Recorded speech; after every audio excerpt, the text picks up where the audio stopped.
Res. Esselamu aleyküm.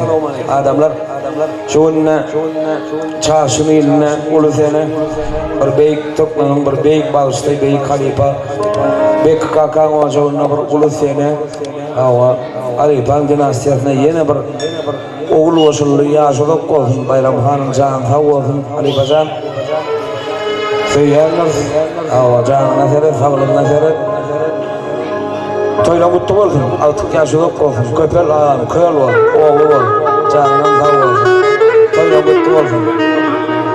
Söyleyenler, işten açık olmana, toyla üstün, çocuklukta toy kâr mı olsun?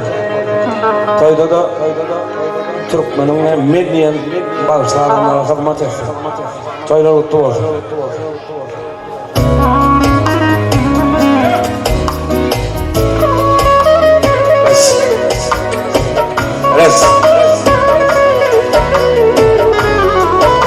Res.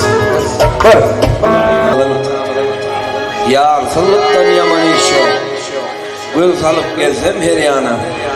Ya yaradan bir hemra verken şokkat değildi cana. Boyu uzayın pes olmasın, hetten aşan mest olmasın. Akılsız neye kes olmasın. Sadadan olsun Türkana deyip sözlerinden.